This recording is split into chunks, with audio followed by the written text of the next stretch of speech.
नमस्कार दर्शकों, आप सभी का स्वागत है हमारी YouTube channel cross and astro में। तो जैसे कि हमने देखा होगा कि कई बार माँ बाप बहुत परेशान रहते हैं इस बात से कि उनके बच्चों की शादी नहीं हो पा रही। तो क्या कारण होता है कि बच्चों की शादी जल्दी नहीं होती? बच्चों की शादी को सही समय पर करवाने के लिए क्या करें? इन सब बातों पे बात करने के लिए हमारे साथ मौजूद हैं पंडित सनी कुमार जी।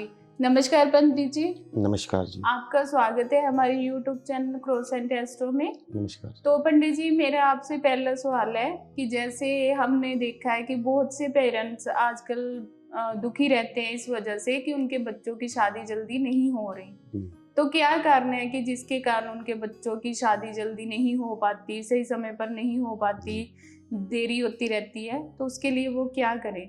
हर माँ बाप अपने बच्चों को पढ़ा लिखा कर कोशिश करते हैं कि भी जो बेटी है अच्छे घर में चली जाए, जो बेटा है अच्छी बहू को लेकर आए। लेकिन क्या होता है कई बार कि सब साधन होने के बाद भी, धन संपदा, भूमि वाहन सब कुछ होने के बाद भी क्या होता है कि शादी के लिए अच्छा वर नहीं मिल पाता। मेहमान आते हैं, आने के बाद खा पी कर चले जाते हैं, लेकिन कहते हैं हम सोच के बताएंगे। तो फिर इसके कई कारण हो सकते हैं। जन्म कुंडली में कहा जाता है जो सप्तम भाव होता है, सप्तम भाव जो होता है ये शादी का कारक माना जाता है। इससे दाम्पत्य जीवन का विचार किया जाता है।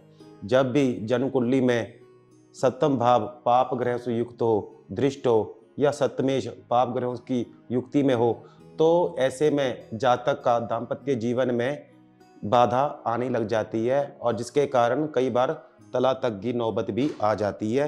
ये केवल सप्तम भाव के कारण ही होता है या सप्तमेश के पीड़ित होने के कारण ही विवाह शादी में बाधा आती है। इसके अलावा अन्य भी कारण हो सकते हैं, जैसे मांगलिक दोष, कालसर्प दोष, पितृ दोष आदि ऐसे कई कारण होते हैं जिसके कारण विवाह आदि में बाधा उत्पन्न हो जाती है। तो जैसे पंडित जी आपने बताया कि काल सर्प दोष या और भी दोष हो सकते हाँ हैं। जी। तो इन दोषों को दूर करने के लिए कौन से छोटे छोटे उपाय हमारे दर्शक कर सकते हैं कि वो ग्रह जो है शांत रहे और बच्चों की शादी में रुकावट ना आए?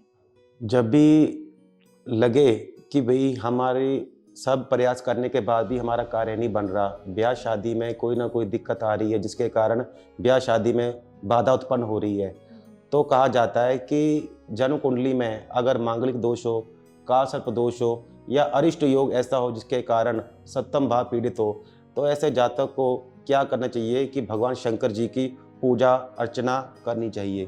भगवान शंकर जी की पूजा अर्चना करने के समय कच्ची लस्सी से शंकर जी को स्नान करना चाहिए। इसके अलावा 2 फल जरूर चढ़ाने चाहिए और कोशिश करनी चाहिए कि 16 सोमवार तक शंकर जी को मठा जरूर टेकना चाहिए, उनका आशीर्वाद जरूर लेना चाहिए। और जब भी जाए मंदिर में दूध, चीनी, चावल, बतासा आदि कुछ ना कुछ साथ जरूर लेके जाए, वहाँ पर जरूर दान करें। और हो सके तो जब भी लगे कि भी बाधा आ रही है, जिसका समस्या का निवारण नहीं हो पा रहा, तो महामृत्युंजय का पाठ जरूर करना चाहिए।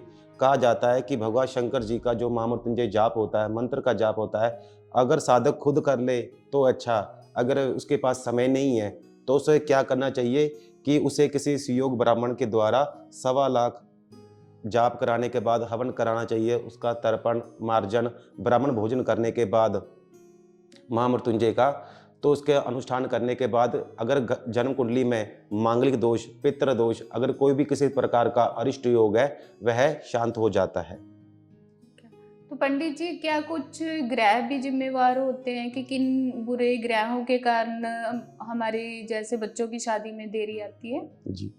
जन्म कुंडली में विचार किया जाता है सप्तम भाव से शादी का, लेकिन यहाँ पर एक बात ध्यान देने की होती है, केवल एक ग्रह ही सभी कार्यों के लिए जिम्मेवार नहीं होता। कुछ ग्रहों की युक्ति योग ऐसे होते हैं जिसके कारण विवाह में विलंब हो जाता है। मान लीजिए कि अगर लड़की की कुंडली में अगर बृहस्पति खराब है, गुरु खराब है, तो क्या होता है कि उस दशा में जातक को अच्छा पति नहीं मिलता। अगर शादी हो भी जाए तो दाम्पत्य जीवन में बाधा आती रहती है और यहाँ तक कि नौबत आ जाती है कि क्लेश के कारण लोग कोर्ट कचहरी में चले जाते हैं। और कोशिश करनी चाहिए कि बृहस्पति को शुभ किया जाए, बृहस्पति का जितना दान पुण्य या उपाय करना चाहिए और उसी प्रकार हो सके तो अगर लड़के की कुंडली में लग रहा है कि भाई लड़के की शादी नहीं हो पा रही, कोई ना कोई दिक्कत आ रही है, तो उसको शुक्र का उपाय जरूर करना चाहिए। सोमवार का जो उपाय है वह तो है ही है, जी जी। वो तो अपना करना ही करना है। लेकिन इसके अलावा लड़के को विशेष शुक्रवार को क्या करना चाहिए कि देवी मंदिर में जाकर माता को चना प्रसाद या कोई पतासे आदि का भोग जरूर लगाना चाहिए।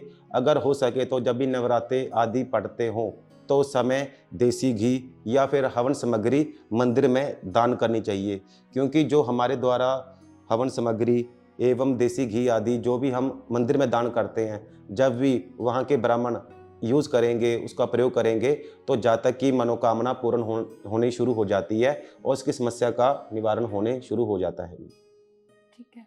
तो पंडित जी, अगर शादी में देरी हो रही है तो उनको जो आपने ग्रह बताए हैं, हाँ जी। बृहस्पति और और शुक्र लड़के जी। के लिए शुक्र ग्रह, हाँ जी। तो उनको प्रसन्न करने के लिए या उनको शांत करने के लिए क्या उपाय करने चाहिए? पहले तो एक उपाय ये है कि ये उपाय जो है लड़का और लड़की दोनों कर सकते हैं जी। कि जिनकी शादी के लग रहा है कि समय बहुत बीत गया, शादी नहीं हो पा रही, तो ऐसे जातक को जब भी स्नान करें वीरवार के समय, वीर अर्थात कि गुरुवार के समय क्या करें कि जातक जब भी स्नान करे बाल्टी में थोड़ा सा 1/4 हल्दी जी। डाल के उस बाल्टी में डालकर भगवान शंकर का ओम नमः शिवाय का 11 या 7 बार जाप करने के बाद उस बाल्टी से जल से स्नान करना चाहिए। नंबर 2, प्रत्येक गुरुवार को जब भी गुरुवार पड़े तो 2 पेड़े बनाकर उसमें शक्कर डालकर और थोड़ा सा हल्दी का तिलक लगाकर गौ माता को चढ़ाना चाहिए। तीसरा उपाय कि क्या कर सकते हैं कि जब भी शुक्रवार का समय हो, शुक्रवार को एक दुकान पर जाकर ताला खरीद लाएं ठीक है। और जब भी ताला खरीदे दुकानदार को कहना है कि हमने खोलना नहीं, जैसे बंद है उसे कहो उसे लेकर आ जाना है, ताले को लेकर आ जाना है शुक्रवार के समय। और रात को जब भी सोएं तो अपने बिस्तरे जो जहाँ पर हम तकिया रखते हैं वो तकिए के नीचे उस ताले को रख देना चाहिए और मन में जो भी विचार है चल रहे हैं आपने वैसे ही सो जाना है। और सुबह उठ के नहा धोकर आपने क्या करना, जो वो ताला है जो आपने बिस्तरे में रखा था, तकिए के नीचे रखा था, उस ताले को आपने खोलना नहीं है। आपने जैसा का तैसा शनि मंदिर में जाकर उस ताले को वहाँ पर रख देना चाहिए। जब भी कोई ब्राह्मण उस ताले को खोलेगा या चलाएगा, चाबी को यूज़ करेगा, जैसे ही वो जो चाबी को खोलेगा, ताला खोलेगा, तो आपकी समस्या का हल शुरू हो जाएगा। तो ये उपाय हैं, ये ज़रूर करने चाहिए। इसके अलावा हो सके तो भगवान शंकर की का रुद्राभिषेक जरूर कराना चाहिए। रुद्राभिषेक अर्थात दूध, दही, शहद, शक्कर, घी, पंचामृत से भगवान शंकर का स्नान कराने से दाम्पत्य जीवन में अगर कोई बाधा आती है वह दूर हो जाती है।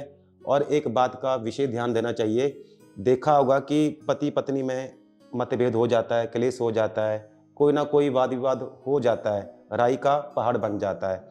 तो उसका कारण क्या होता है कि घर में जहाँ पर मालक और तिमी जो पति पत्नी होते हैं, जो सोते हैं, जो बेड है, वो बेड पे कभी भी टूटी फूटी चादर कभी यूज़ नहीं करनी चाहिए।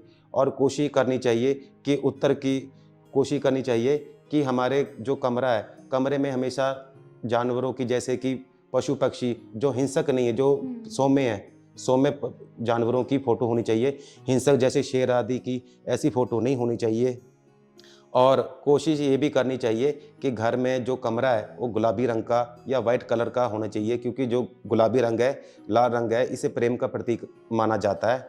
और लगे कि हाँ घर में दाम्पत्य जीवन में बाधा आ रही है तो घर में जितना बिजली का टूटा फूटा सामान है उसको घर से बाहर निकाल देना चाहिए। चादरें फटी हुई नहीं होनी चाहिए, घर में जाले आदि नहीं होने चाहिए और छत को हमेशा साफ रखना चाहिए।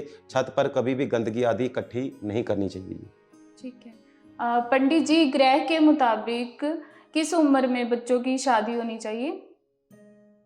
हमारे धर्मशास्त्रों में बताया जाता है कि वर्ण आश्रम के 4 आश्रम माने जाते हैं। जी। पहले आश्रम में 1 से लेकर 25 साल की आयु में, जिसे बाल आश्रम कहते हैं, ब्रह्मचार्य आश्रम कहते हैं, इसमें विद्या ग्रहण करना, अनुशासन में रहना, विद्या अर्जित करने का ये समय माना जाता है।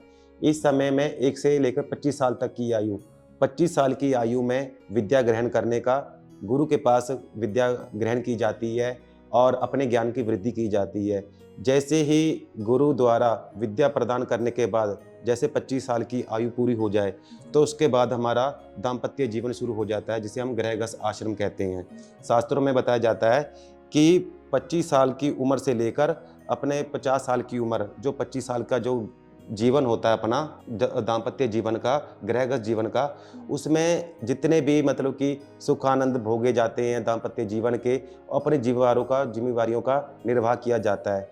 और इसके बाद जैसे ही लगे कि 25 से लेकर 75 साल की उम्र, जिसे हम संन्यास आश्रम कहते हैं, इसमें जातक को अपने घर से मोह माया से थोड़ा सा दूर रहना चाहिए और अपने मतलब कि इष्ट का जाप करना, पूजा पाठ करना, ये करना चाहिए। और घर में आसक्ति नहीं होना चाहिए, घर में ऐसा नहीं होना चाहिए कि उसकी आसक्ति बनी रहे, कि घर में चिंता नहीं होनी चाहिए, घर के विषय में उसे इतनी चिंता नहीं करनी चाहिए।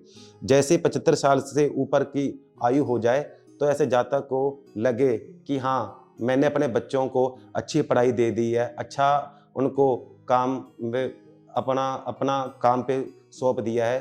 अगर लगे कि बच्चे पढ़ाई करने के बाद बेले हो गए हैं, कोई दिक्कत नहीं है, अच्छा अपना काम में स्टैंड हो गए हैं, तो ऐसे जातक को क्या करना चाहिए, अपने बच्चों आदि का मोह छोड़ के किसी पवित्र स्थान पे या फिर हरिद्वार, ऋषिकेश या काशी में जाकर भगवान का स्मरण करना चाहिए, ताकि उसे मोक्ष की प्राप्ति हो सके और वह सनातन धर्म को प्राप्त हो सके।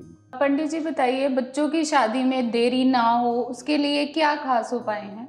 पहले तो ये कोशिश करनी चाहिए कि बच्चों की अगर शादी में देरी हो रही है तो उनको पहले विशेष ये एक उपाय करना चाहिए कि उनको प्रत्येक सोमवार को, जब भी सोमवार पड़े, हो सके तो उनको गौ माता को हरा चारा या हरे पेड़े जरूर अपने हाथ से दान करने चाहिए। जब भी हम गौ माता को पेड़े आदि दान करते हैं तो कोशिश करें कि अपने जो हाथ है वो सीधे ऐसे रखकर गौ माता को चाटने दें। अगर गौ माता उसे चाटती है, क्योंकि गौ माता की जो जीभ होती है थोड़ी खुरदली होती है, सख्त होती है, जिसको जब वो चाटती है तो हमारे जो दुर्भाग्य है उसको भी वह दूर कर लेती है। पहला उपाय तो ये हो गया कि सोमवार को गौ माता को पेड़े या हरा चारा दान करना, शंकर जी के मंदिर में मत्था टेकना। अगर कोशिश करें 16 सोमवार का व्रत उपाय जरूर करना चाहिए। जो भी नवयुवक या युवतियां दाम्पत्य जीवन में या शादी में जिनके बाधा आ रही है, उनको 16 सोमवार का अवश्य व्रत करना चाहिए, अगर उनको मनोकूल अच्छा वर प्राप्त करना है तो। और दूसरा उपाय यह हो सकता है कि जब भी गुरुवार हो, गुरुवार के दिन केले का जो पेड़ होता है, वृक्ष होता है, वहाँ पर क्या करें कि भगवान विष्णु जी का पूजन करें, धूप दीप चढ़ाकर चने की जो दाल होती है, चने की दाल और हल्दी वाला जो जल होता है, ये भगवान विष्णु का स्मरण करते हुए वीरवार के दिन उस केले के पेड़ को की जड़ में चढ़ाना चाहिए और निवेदन करना चाहिए। और कोशिश करनी ये चाहिए कि गुरुवार के दिन व्रत किया जाए, उपवास किया जाए और पीली चीज़ जैसे कि चने की दाल होगी या फिर लड्डू हो गए या पीली मिठाई होगी या केले हो गए, इस चीज़ का दान करना चाहिए। और कोशिश करनी चाहिए कि जब भी हम ये उपाय करें तो ये उपाय सूर्यास्त से पहले पहले और कर लेने चाहिए। और कभी भी जब भी हम ये उपाय करते हैं तो उसके साथ एक उपाय विशेष होता है जो करने से लाभ होता है। जैसे कि आपने देखा होगा कि किसी किसी की शादी में बहुत इतना समय हो जाता है कि वो आधे बूढ़े हो जाते हैं।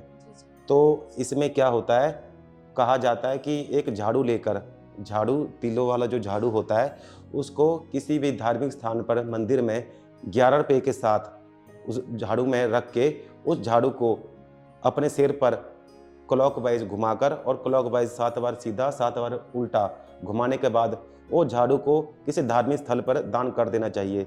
जब भी वो झाड़ू को कोई यूज़ करेगा, सफाई करेगा, मंदिर की साफ सफाई करेगा, तो ये मानिए, निश्चित मानिए कि वो बंदे के जो जातक ने जो झाड़ू चढ़ाया है तो उसका जो दुर्भाग्य है वो भी साफ हो रहा है, उसके अगर बाधा जो आ रही है वह साफ हो रही है। ये छोटे मोटे जो उपाय हैं ये कर सकते हैं। इसके अलावा माता दुर्गा की विशेष पूजा करनी चाहिए। जब भी नवरात्रे पड़ें, नवरात्रे के टाइम में कंजकों को भोग लगाना चाहिए। नवरात्रे में विधि विधान से माता की स्तुति, पाठ, अर्चना आदि करनी चाहिए। आपका बहुत बहुत धन्यवाद पंडित जी, आपने जी। हमारे दर्शकों की बहुत बड़ी समस्या को दूर करने के उपाय बताए। हमारे YouTube channel croissant astro and हमारे दर्शकों की तरफ से आपका बहुत बहुत धन्यवाद पंडित जी। आपने हमें अपना कीमती समय दिया।